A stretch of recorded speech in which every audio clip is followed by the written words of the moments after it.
A Boy and the One. A Tale of Presence. His horse's shadow is over 3 times its height. The crouching boy sees the silhouette of his trusted ride amidst the wild meadows, as her shadow obstructs some of the slowly declining golden light. Soft grass sways, with a pinkish-purple hue from its velvety seed heads, casting a woolly appearance across the land. Grass sways in one smooth motion, moving slightly faster than white and yellow wildflowers that trail behind, the second wave of the tide. The boy stands, emptying foraged plants into his belt pouch. He flexes his fingers in a wave, and the seeds and leaves filter through into his bag. With a tug of the leather drawstrings, the tanned hide belt pouch seals. Twice, he inhales sharply, catching the smell of fresh water running nearby. River must not be far. He exhales with eyes closed, air rushing out through semi-parted lips. The time has come to meet the king. He walks over to his steed, patting and rubbing her neck as she brushes her face against the side of his body. He reaches into the saddlebag, accidentally drawing out his compass before fumbling to replace it with his sundial. Both are gifts from his mentor and are still unfamiliar in weight. He reads the sun's position in the sky as the gnomon casts a shadow onto the dial plate. The dark finger-like shadow approaches the number 7 on the dial. Though not necessary for what he seeks, he likes the idea of understanding how he is located in time, without it stripping his attunement to the world beyond his tools. He hopes he has not left things too late, and begins to pick up his pace. He places the sundial back into the saddlebag while moving to forest edge. A song thrush forages hedgerow berries as it hops between the brambles at the meadow's edge. The boy smiles at his mare, who eagerly trots beside him as he jogs through the opening in the bushes toward the flowing sound of River's layered rumblings, loosely gripping her lead rope. His mare races ahead, and he laughs, catching up with her as well as his breath as she leads the way. His nervousness subsides upon seeing the water flow. River meanders through forest, moss, and sleeping deer, who have wrens perching from their antennas. Broadleaf trees grow taller and stand closer together as they near her banks. She flows and chatters, burbling. Leaves, hanging from the graceful branches of forest trees, kiss the skin of the boy and his steed. Water crowfoot trails below the current, each plant rivering with the flow. The tall grass meadows are far behind now, alive but distant. Standing before River, the boy listens to her murmurings and singing, watching the pea-sized bubbles rise to her surface. The flickering liquid of Nightingale's lament trickles through the valley. He ties his mare to a nearby trunk, allowing her to drink from River as he makes preparations. He removes his shoes and peels off his socks. His toes grip soft moss beneath his feet, reminiscent of the cotton rugs in the library of the citadel. Kneeling at the edge of her bank, he sees himself on the surface of River, messy hair atop his restless head.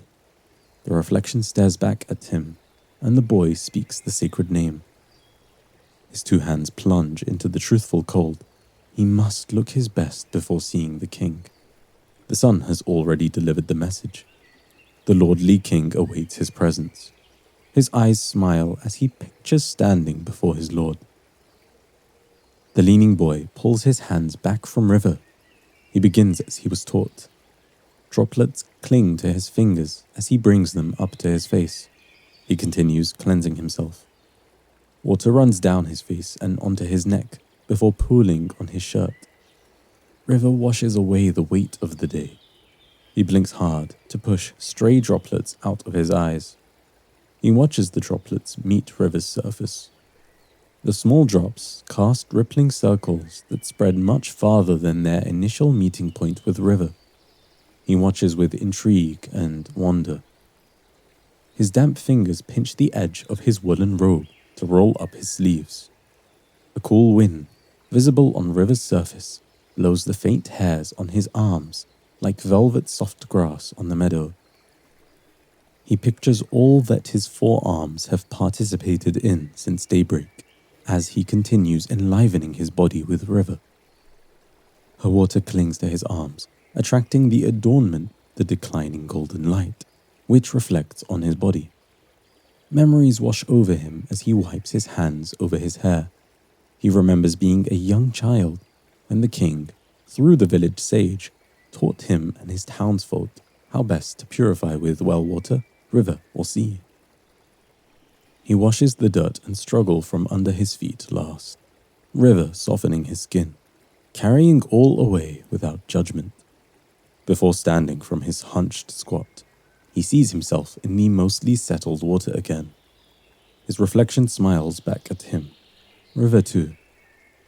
He whispers soft words, thanks River and her waters, stands up straight, and then walks toward his horse. His face pales subtly as he thinks about the meeting with his king. Though the wind is cool, beads of sweat begin to form on his temples. He reminds himself that he's been longing for this meeting since high noon. A bolt of blue and tangerine shatters River's skin before returning to a low branch after snatching a little fish from River's grasp. Kingfisher, the songless little blue and ochre of River, falls again with calm precision, trusting air and wing, feather and river. The boy laughs upon seeing his mare stare in awe at azure-cloaked Kingfisher. He kisses the forehead of his nuzzling friend as he reaches once more into the saddlebag, retrieving the compass. Deep breaths, Kingfisher, and a still blue sky calm the boy, and the river too. He still has time. He's come this far already. He places the compass flat on a bed of short grass. Directed by it, his feet and body face towards the king. He looks once more at his mare, who blinks slowly at him. The boy fills his lungs with the freshwater air of the forest. He raises his hands to the sides of his face, fingers at his ears, his cheeks cupped by his palms. He announces his response to the celestial summons. His voice rises, a calming melody. Ancient words emerge and reverberate between the trees, climbing skyward through the gaps in the canopy.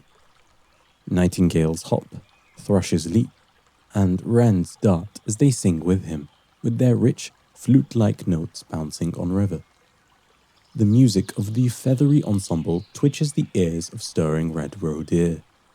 His announcement ripples through the land, and through words, it feels like the world is stripping away on every side of him. The sparse clouds overhead hold back their rain as they part around the boy. The light that streams through the leaves sings with praise. In his mind's eye, he sees the gates of the king rush toward him. Or perhaps he is rushing toward them. The drawbridge is lowered for him. The winnowing winds whistles messages of awe, carried from the symphony of the wild meadows. Peeking moon, a shrewd slither in the heavens, recognizes the boy. Moon pulls river, wrapping her around his body, warping the landscape to form a protective moat. The boy visualizes walking across the drawbridge into the castle walls. The orchestra of birds push their tune into a higher octave, harmonizing with the river, whose rhythmic flow brims with love. Guardian oak trees extend their branches around his body like overlapping swords. Mountains beyond the veil draw near, arranging themselves in rows to be behind the boy. The two banks of river rise into mounds on either side of him. The boy, in a distant plain now, hardly notices that forest has cascaded into puddles around his feet. He walks from the courtyard into the throne room, on the rug that leads to the royal seat, humbled to stand before his lord. Deer, once sleeping on the other side of river, walk over to the boy and sit behind him and the circular moat. Silent and calm, They bow their heads. The boy drops his hands to his side, finishing the call. One more deep breath fills his lungs with the air of the symphony. His exhalation is an emphatic exaltation of his king. He raises his hands before he folds them over his heart. The world is gone. The gates behind the boy close, and his eyes look down the castle floor. He enters upon the kingly audience standing in the throne room. A contingent of the king arranges in rows behind the boy, following his lead. Before he can even open his mouth, the boy is disturbed. A noise beyond the closed gates attempts to snatch his attention from the king. The boy fights the poisonous murmurs plaguing him beyond the gates. Whispers about the affairs of the forest, affairs of the village, affairs of the citadel, affairs of his foraging, affairs of his family, affairs of everything other than the Lord, beyond his being late for the meeting. He questions if he is sincerely here for the king, if he is here merely to remove the burden of meeting with his Lord, if the king will even accept his presence. The boy pauses before seeking shelter in the king from the heckler. A guard is swiftly sent to dispose of the retreating feeble fool. With clarity of mind, in the presence of the king, the boy once more speaks the sacred name. The boy has nothing to offer the king of gold or textiles, beasts or spices, gems or oils. All he has to offer is himself.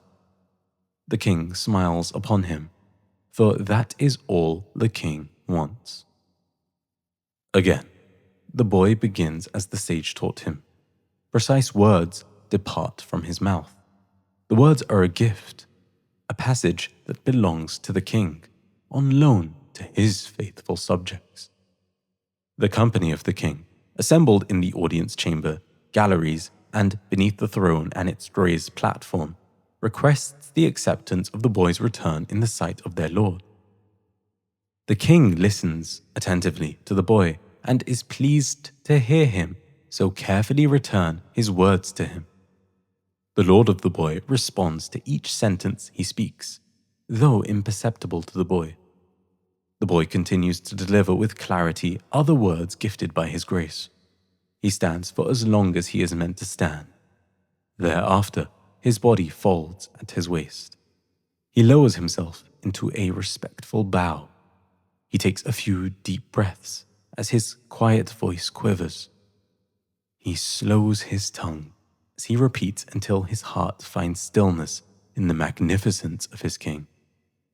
His eyes do not trespass, and he silences the thoughts trying to shift his vision to the foot of the throne.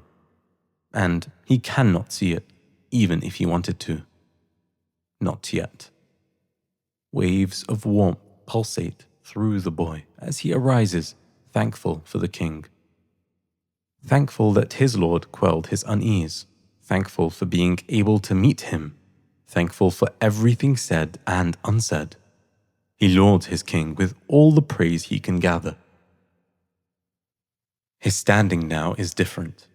He holds himself as if he is at the edge of a cliff, with only a wind keeping him atop the rock edge. Like seed falling into soil, the boy drops into prostration. The seed buries itself into the soil's warmth, and roots and shoots emerge. He empties his heart, giving it room to open. Shoots climb higher and higher, like the vines of a purple passion flower weaving sunward. His tendrils extend, reaching for the rope of his lord to cling to, coiling tightly, closing the distance with the rope. Leaf gives rise to leaf. The buds of his heart swell, leafy encasing protecting the fertile flowers to be. And then, without warning, they open. A cosmic mandala. Star-like corollas crown the flower, surrounded by fine filaments and light purple petals. He rises from the first prostration, still, and sits upright for some time. He asks his king to shield him from the darkness within himself. The Lord lifts the darkness within the boy, allowing it to settle on his shoulders and head. In his second descent into prostration, the darkness falls away from the boy. He then rises, standing anew, centered and whole. An air of serenity surrounds him, and the cycle of motion repeats. The rhythmic rotation of praise and devotion solely to the king continues with bliss. Like a heartbeat or a wave or a tide, this rhythm and motion flow closer to the throne through devotion. His rising and falling, his reciting the lordly words and intoning the sacred remembrances, his bowing and prostrating. Movement subsides to movement as he moves closer to the king. He sits after 2 cycles of this full body heartbeat, the waves stilling for some time. The boy feels as if he is a grain of sand in an hourglass. Every speck of sand slows to almost a suspension in this space. He lifts his index finger, which trembles before stilling, a witness to the king. It emerges from his hand as tulip emerges from soil, singular, a monolithic blossoming toward the light. He remembers the sage, sending words of favor to him. The tide pulls back before ascending. Every part of the boy's body animates with praise for the king. The cycle continues, and form gives way to form. 2 units fold into 3 into a 4th. Each phase of the ritual, in its waxing and waning, crescendos at the summit of the meeting, in the final pair of prostrations. Like kingfisher swooping from a perch, the boy falls into prostration to his lord. His forehead firmly plants on the ground, and fingers and toes spread as they press against the floor. His praise is not novel to the ground. His bones set and limbs fall into place. His head is the closest it's ever been to the throne and to the king. His soul feels like a droplet descending softly into river. He effortlessly joins with the rest of the world already in awe, like the wildflowers following the tall soft grass. The light from the veil of his lord pours over the still boy like water on stone. The whispering form of the boy absorbs all it can. He whispers every secret hiding in his breast, outpouring and rustling. Words fall out of his mouth like autumn leaves and spring blossom in the wind. But blossom and leaves don't fall in the throne room. The assembly of the Lord surround the boy, blowing each petal and leaf with strength as they glide into orbit around the throne, where they float in a course for as long as the Lord wants. The boy feels whole within himself in this connection with the king. Separate, but connected. He doesn't want to rise, to push up from his submission to his Lord, to part from this togetherness. It pains him, and his arms groan in defiance when he eventually does. Shy streams fall from his eyes. He seeks clemency from the king, asking for an unshackling from the weight of all shortcomings that stand in the way of pardon. Time passes. He falls back into prostration. His soul returns before his body does, his heart balancing between ecstasy and composure. He delivers a form that the king loves. It pleases the boy too. His head leads his body as he sits upright once more, and the fronds of a fern unfurl into leaf. A heavy sigh escapes his declining chest as weight leaves the boy. He sits before his king one last time. His rhythm of devotion stills. He sits stable and calm before his lord, more steady this time. His finger rises. Praise flows out of his mouth for his king. He affirms his covenant and sends blessing to his sage and the father of his sage. He ends with seeking protection from the world and its evil and the afterworld and its trials. He asks the king to allow him to always establish this connection, returning to the Lord and his wondrous castle.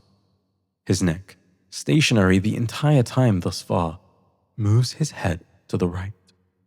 The boy spreads the peace and mercy of his Lord with pure, blessed words. The gates behind him crack. He turns to face the left, spreading the same peace of his Lord.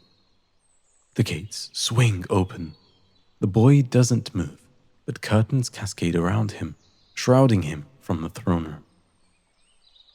Mountains move beyond the veil, and moon unwraps river from around the boy. The earth glows beneath the boy's body, as do the pathways in the heavens that carry his praise. The trills and chirps of forest birds fill the air. River is where River was, beside him. His mare, still tied, turns her head and blinks calmly at her friend. He sits for a while, blinking lovingly back, while intoning sacred remembrances of his king. He recalls how he approached his lord at the start, so anxious, standing with worry. How kind is his king, who has left him so still, seated and receiving. He receives the gift of kingly remembrances in the earthly realm, treasures from the ethereal throne room. Green water from the saturated moss beneath his legs soaks into his lower garments. He stands, rubbing his soles dry. He pockets the compass, retrieving it from the patch of grass. His mind is occupied with concern while he slips on his socks and shoes. He worries if the king has accepted his visit.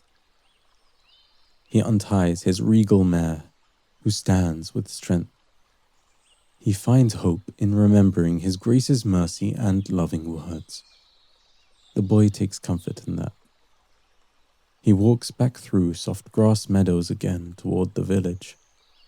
The purple hues have darkened with the falling of the light. The closed wildflowers brush against his steed passing by. The boy walks with his horse as their shadows stretch long before them on the land.